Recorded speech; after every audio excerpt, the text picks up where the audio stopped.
Es una roca que está ligada por excelencia a la prehistoria, y lo mismo que hoy día necesitamos cantidades grandes y muy diversas de distintas materias primas, hierro, aluminio, cobre, hasta tierras raras para hacer los móviles. En la prehistoria necesitaban surtirse, necesitaban sílex. Yo lo que les voy a contar aquí es qué hacían en la prehistoria reciente, que es la costa de Granada, para poder abastecerse de esta materia prima. Entonces me voy a servir en primer lugar de esta estupenda ilustración hecha por nuestro compañero Carlos Salazar, que hemos utilizado como base para el cartel de estas jornadas, porque ahí vienen marcados algunos de los hitos geográficos que voy a utilizar en esta ponencia. Por ejemplo, no sé si lo sabéis, pero este es el pico más alto de la península, este es el C. Aquí detrás estaría Sierra de Lújar, y veréis que me voy a explayar un poquito más adelante en esta zona, una especie como de prolongación de Sierra de Lújar, que se llama Escalate, una pequeña sierrecita. Habréis pasado por 100 veces, y una cantidad impresionante de casi 300 metros, el Tajo del Vado que se llama, y como ya digo, hay una pequeña tablita ahí. Bien, voy a ampliar esta imagen, voy a hacer una panorámica valiéndome de Google Earth, y os voy a mostrar cuáles son las referencias geográficas que voy a mencionar, y también cuáles son los yacimientos arqueológicos que hemos estudiado, mejor dicho, cuyo material silicio, algunas piezas de sílex hemos estudiado.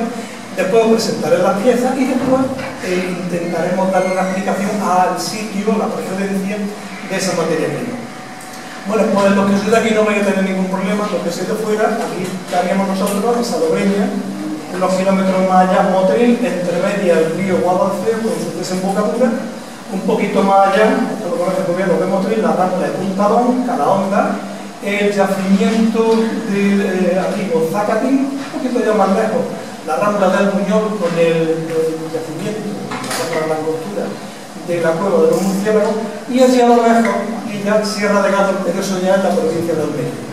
Entonces, expuestos estos hitos geográficos, los yacimientos arqueológicos que hemos estudiado serían estos 5, aquí los tenéis recogidos, pero el material que os voy a ofrecer, el que hemos seleccionado para esta conferencia, solamente es el de los yacimientos 1, 3 y 5, o sea, el Monte Hacho, que estaría aquí, el 3, que coincidiría con el Tajo de los Vados 1, y el número 5, que es la última incorporación que tenemos, que sería la cueva del Tubo.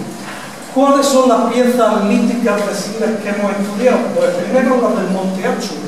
El Monte Hacho son 48 piezas de sílex, pero si os fijáis, están marcadas con dos colores distintos las etiquetas. Hay unas que están marcadas de amarillo, incluso esta de aquí abajo, y una chiquita también, y luego hay otras que tienen la etiqueta blanca. Las que tienen etiqueta amarilla, estas son así, muy alargadas. Veréis que tienen unos bordes muy regulares, muy rectos, que se parecen muchísimo unas piezas a otras. Eso es porque las fabricaban utilizando siempre el mismo procedimiento, que era una producción laminar especializada, y por ese motivo esas piezas salían con esa regularidad.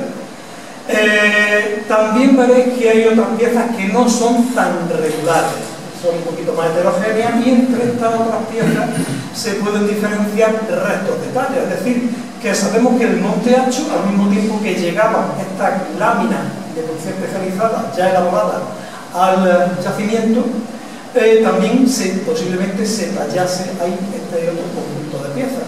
Estas piezas, que son más irregulares, incluyendo las que hay abajo, son posiblemente más antiguas. No tenemos datación cronológica de referencia, no tenemos estratigrafía, pero suponemos que, porque van acompañadas de ciertos útiles, de cierto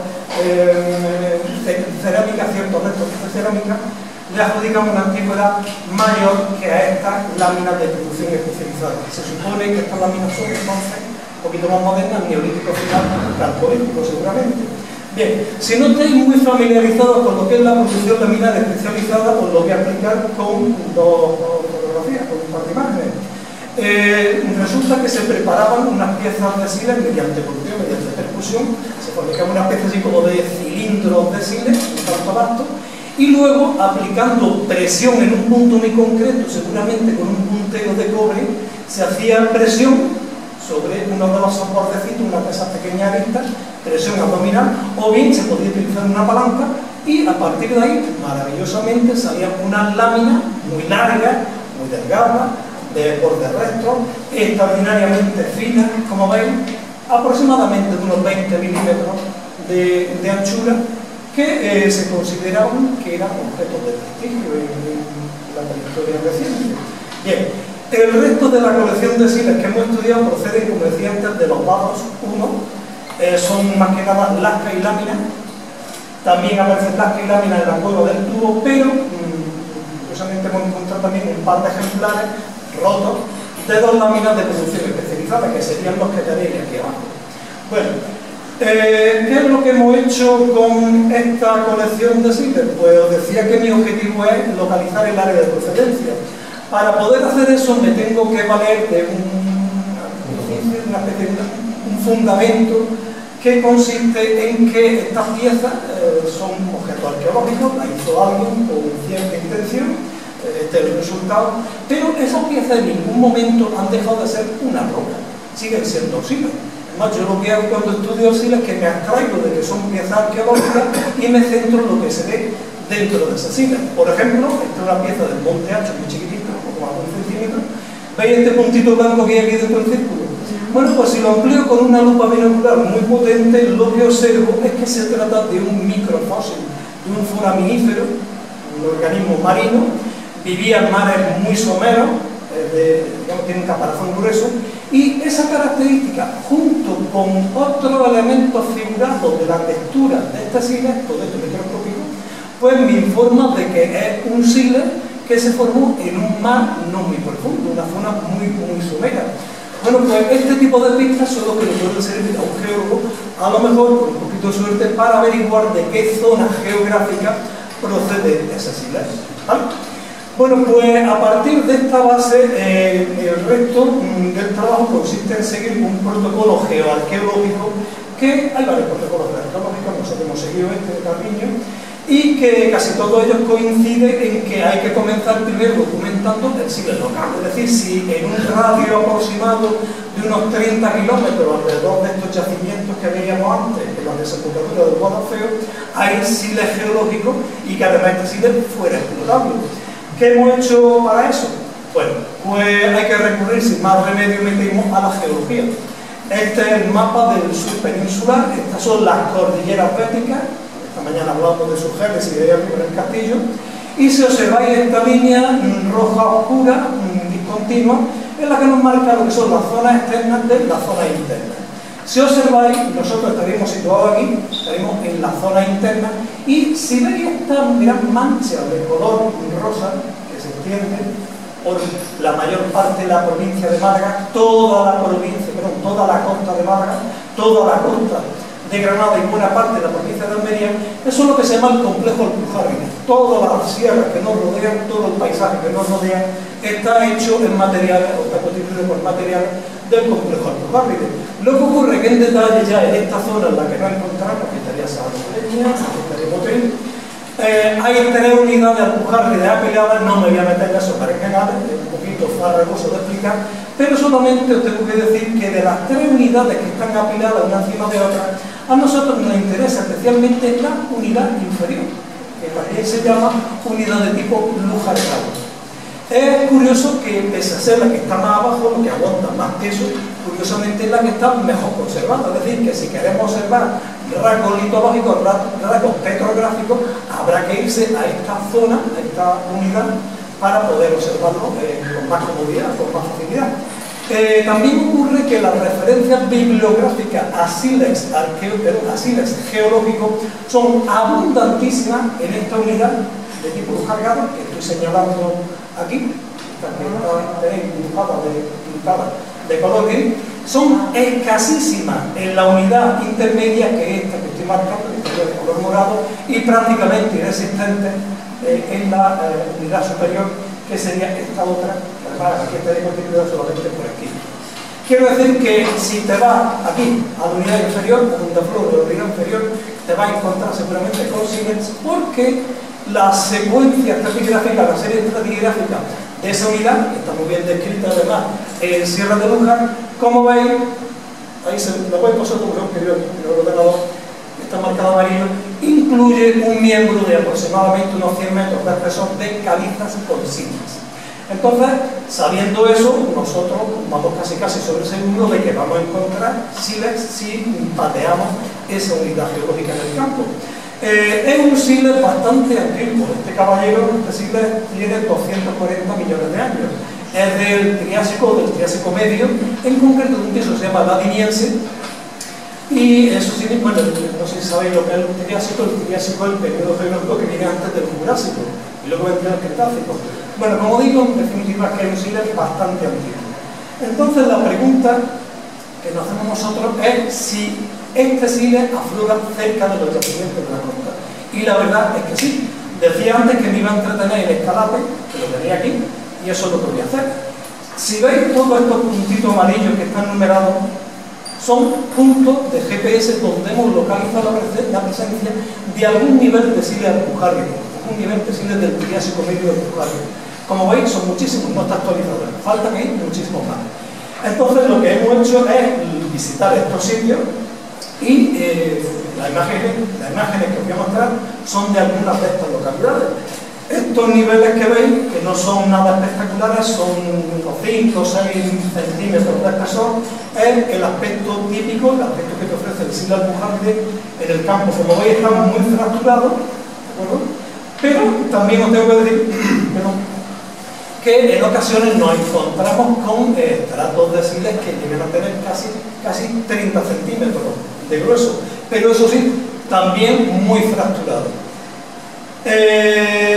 También en detalle nos interesa fijarnos en las calizas que están encajadas estos trocillos de sílex. No sé si veis de ahí una especie como de pequeños cilindros. Esos son algas daciladáceas, son algas marinas fósiles. También en ocasiones te encuentras con pequeños gasterópodos marinos, pequeños caracolillos marinos. Bueno, es la asociación típica, son los microfósiles o los fósiles que acompañan típicamente a este sílex alpujarrico, por lo menos en la zona de Escalate. Sin embargo, a nosotros lo que nos interesa es documentar este sílex por dentro, este sílex petrográficamente. Para ello hemos descubierto que el sílex que está mejor conservado no es de Escalate, sino que hemos tenido que irnos a Sierra de Lújar, o la cara norte de Sierra de Lújar, muy cerca del cruce de los tablones de Órbiga. Este es el aspecto que tiene el sílex alpujarrico de Sierra de Lújar, la cara norte de Sierra de Lújar, en un sitio que se llama el paraje, la Loma de los Locos. Allí hemos levantado una columna estratigráfica muy sencilla, hemos localizado, también marcado en naranja, 4 niveles de sílex geológicos, que en el campo serían estos, y los niveles más productivos, los que presentan un contenido fósil más claro, serían este y el inferior. Hemos tomado muestras de ese sílex, le hemos hecho láminas delgadas para poder observarlas con microscopio petrográfico. Si no sabéis lo que son láminas delgadas, os lo explico con fotografía. Se corta un trocito de sílex con un disco de diamante, se pega en un porta de vidrio y se pule tanto que esa roca y cualquier roca se vuelve transparente y así puede observarla con luz transmitida. El espesor que hay que dejar esa roca es a 30 micras. 30 micras es la cuarta o la quinta parte aproximadamente del grosor de un folio. Es extremadamente fino. Pero eso es lo que nos permite obtener esta imagen. En esta imagen sacada con microscopio petrográfico, lo que tenéis son no solo los minerales que constituyen el sílex, que son micro y megacuarzo, sino también algunos minerales como dolomita, calcedonia. También hemos podido describir, gracias a esta lámina delgada, las texturas que tiene este sílex alpujarrico. ¿Veis este palotillo que por aquí no? Bueno, pues es un microfósil que tenía empleado aquí. Es un nodosáurido, un fósil típico de este periodo geológico, y toda esta gran cantidad de pequeñas púas, de pequeñas agujas que se ven aquí, son espículas de esponja, serían una espiculita. Bueno, el caso es que hemos podido caracterizar, como habéis visto, no solo macro, sino también microscópicamente este sílex. Pero esto lo estamos haciendo para ver si este es el sílex que sirvió de materia prima para la colección de sílex arqueológicos que tenemos aquí en yacimientos de Salobreña. ¿Era este el sílex del que se sirvieron para fabricar estos útiles? Pues mirad, láminas delgadas no podemos hacerlo, no podemos romperlo, no meter en la cárcel. Pero sí podemos hacer con estas piezas de sílex microfotografías con lupa binocular. Le echamos un poquillo de agua por encima para hacerlo más transparente y lo que he hecho, lo que tenéis aquí, es una selección de los rasgos micrográficos, de los petrográficos, del sílex arqueológico en este caso. Las características más importantes, porque se ve cierto bandeado, unas veces más notable, otras veces más sutil. También se ve unas texturas así en las que los granos están muy pegados unos a otros, texturas que se llaman grainstone, esta también sería grainstone. También se ve una cosa muy curiosa, bueno, estas texturas que he comentado serían típicas de un medio marino muy poco profundo. También habría otras texturas en las que aparecen estas manchitas oscuras que en realidad son galerías de gusanos marinos que vivían a gran profundidad en el límite de la anoxia. También se ve lo que se llama estilolito, que es una superficie de disolución por presión, como dos cartones de huevos que encajan uno con otro. Pues esa sería esta superficie. Y ya que no se me pase comentarlo, hay algunos microfósiles en algunas de estas piezas de sílex que indican para este sílex una edad Jurásico superior, Cretácico inferior.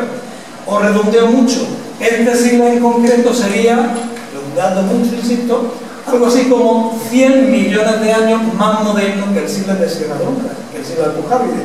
Es decir, que estas piezas no están hechas con sílex alpujaride. Este sílex alpujaride no se utilizó para hacer estas piezas arqueológicas. Es más, no solamente no se utilizó este sílex, sino que además parece que hay varios tipos de sílex. Entonces, si os dais cuenta, estamos como al principio, incluso peor. Tenemos que demostrar de dónde vienen esos varios tipos de sílex. Pero bueno, tranquilidad, que para eso está la ciencia. Hay un hilo del que hemos podido tirar, hay un argumento muy interesante del que hemos podido tirar, que es este. El de las láminas de producción especializada. ¿Por qué razón no han sido de mucha utilidad estas láminas de sílex de producción especializada?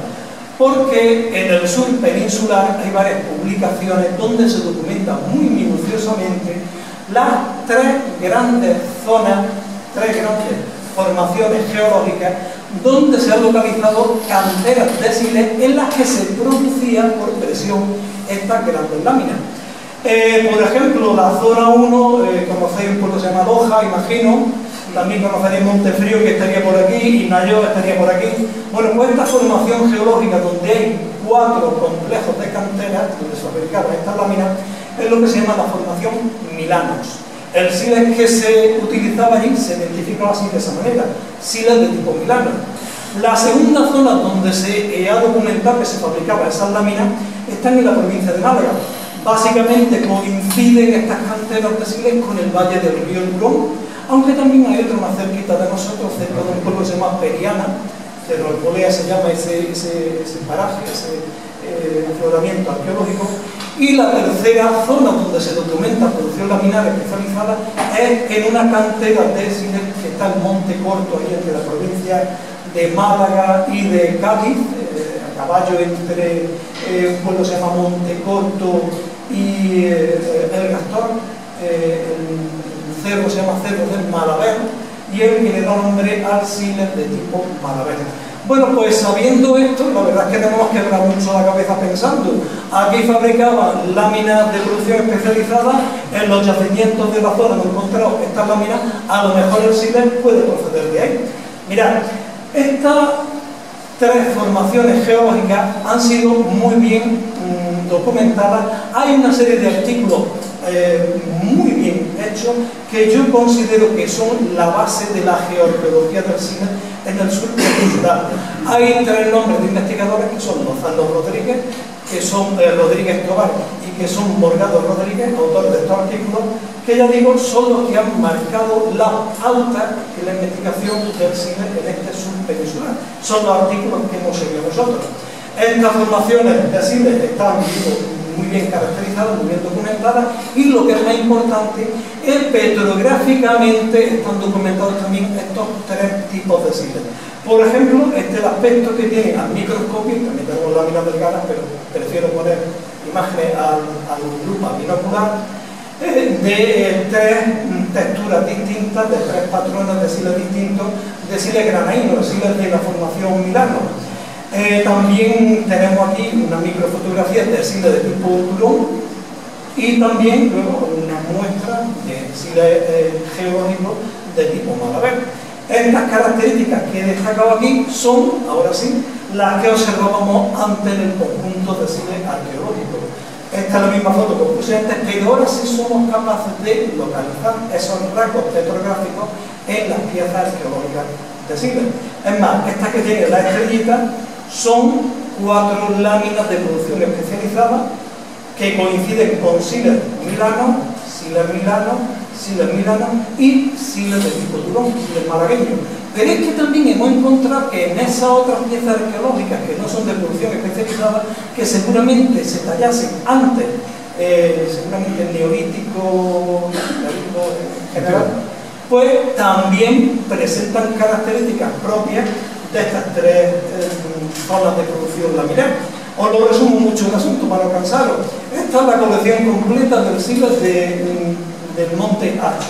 Esta es la del un enterramiento, esta es la de superficie. Mirad, todas son de siles granadinos, de siles de tipo Milano, salvo 3, que serían esta que tenía aquí, la 036 y la 010, que serían de siles malagueños, siles de tipo turón. Y tenemos aquí una única pieza que presenta rasgos petrográficos, tanto enigmáticos, rasgos petrográficos propios del siles de tipo Malaver, este siles que viene del límite entre Málaga y Cádiz. De momento solamente tenemos una pieza, quizá dos, pero solamente una. Del siles de los Pados, que es un yacimiento además que constatamos que es del Neolítico antiguo, bueno, pues lo que tenemos es mayoritariamente siles de tipo granaíno, siles de tipo milano, pero también bastantes piezas de siles malagueños, siles de tipo turón, y quizá estamos estudiando una de tipo Malaver. De la cueva del tubo, que es el último ejemplo que voy a poner, pues tenemos que de la producción laminar está la cosa repartida al 50%. Una de las láminas especializadas es de siles granaínos, siles milanos, y otra de siles malagueños. Y con el resto de las piezas, quizás sean más antiguas, pues casi el 50%, mitad de siles de la formación milano, mitad de siles malagueños de tipo turón. ¿De acuerdo? Bien, pues con todos estos datos de yacimientos, con todos estos datos de canteras, teniendo en cuenta las edades que hemos estimado para los yacimientos, esta sería la figura que resume el trabajo que hemos publicado. El siles granaíno, el siles de tipo milano, llegaba a la costa de Granada ya desde el Neolítico antiguo y seguramente hasta el Calcolítico. Al igual que ocurre con el siles malagueño, que desde el Neolítico antiguo hasta el Calcolítico hemos conseguido documentar que llegaba a Granada. Esta, a la costa de Granada. Y esta última pieza, pues esta que decía que es un poquito enigmática, que viene de tan lejos, de 200 kilómetros, no sabemos asignarle, es una pieza única, casi en un momento no sabemos asignarle un momento, solamente sabemos que es de la prehistoria reciente, seguramente. Bien, pues hasta aquí lo que hemos publicado, pero resulta que, como en 2023-2024, lo contaba Federico esta mañana, que se ha llevado a cabo una prospección arqueológica en el término de Salobreña y hemos conseguido más información, hemos conseguido más piezas de siles, algunas más, que nos han permitido completar lo que ya teníamos, y esto unido también a que estamos revisando algunas de las piezas de siles de los fondos del Museo de Salobreña, pues nos están permitiendo ampliar la panorámica de esta circulación del sile en esta zona un poquito en el sentido que os voy a explicar. Mirad, esta es una pieza del Monte Archo, es muy chiquitita, tiene escasamente 1 centímetro, y si observáis en superficie, bueno, esta parte la hemos ampliado aquí a la derecha, si observáis, tiene unos rasgos, una especie como de estigma, que los términos que expresa Molina Hernández se pueden identificar como arcos, conos y cúpulas de impacto, que son 3 nombres que están muy bien puestos porque eso aparece cuando la superficie de una pieza de siles se golpea mucho violentamente, posiblemente unos clastos con otros. Es decir, que os dais cuenta que estamos hablando de que esta pieza arqueológica está hecha con un clastos de siles rodados, posiblemente de origen fluvial. Es decir, que cogían piezas de siles de un río o de una formación que tuviese el origen fluvial, lo tallaban y a veces se quedaba ese trocito de corteza que es lo que nos permite identificarlo como un antiguo clasto fluvial. Bien, al principio nos quedamos un poquito sorprendidos con esta característica, pero ya digo, después de ver con detenimiento otras piezas de los fondos del Museo de Salobreña, pues nos hemos dado cuenta de que hay más piezas que presentan estas características. Estos arcos, estas cúpulas de impacto están presentes, por ejemplo, en estas dos piezas. Y aquí sí que es verdad que se ve perfectamente que son clastos, que son cantos rodados de río con esa superficie tan redondeada. Bueno, pues entonces lo que estamos haciendo en la actualidad, la investigación que estamos llevando a cabo ahora mismo, investigación que está viva ahora mismo, es buscar análogos, buscar semejanzas con otros yacimientos arqueológicos de la costa, pero en este caso no de Granada, sino un poquito más lejos. El referente más inmediato que tenemos está en Nerja. En Nerja hemos tenido ocasión de observar parte del material y observamos los mismos estigmas de impacto, y además se ve, visto así de perfil, esa pieza arqueológica, que se trata también de un canto rodado. La otra referencia que tenemos se encuentra ya en la bahía de Málaga, bastante lejos, el yacimiento arqueológico de la Araña. El trabajo que estamos haciendo allí, digamos que nos ha dado una perspectiva bastante privilegiada para poder acotar adecuadamente estos nuevos datos. Y en Nerja, en la Araña, ocurre exactamente lo mismo, solo que peor, por así decirlo. Allí la mayor parte, yo calculo que me corrija Federico que está aquí, más del 99% de la industria lítica de siles que tienen allí documentada en el Paleolítico medio y superior está hecha, está elaborada con clastos de siles. Hay también otras rocas, pero es que prácticamente todo está hecha con siles.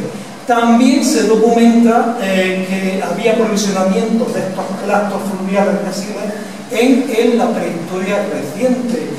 Parece ser que el neolítico es un asunto que no tenemos todavía muy claro hasta qué momento se produjo ese aprovisionamiento de estos clastos de siles, pero el caso es que se puede afirmar que durante el Paleolítico medio superior y el neolítico, y quizá un poquito después, se producía ese aprovisionamiento de unas formaciones conglomeráticas, seguramente de origen fluvial, como esta.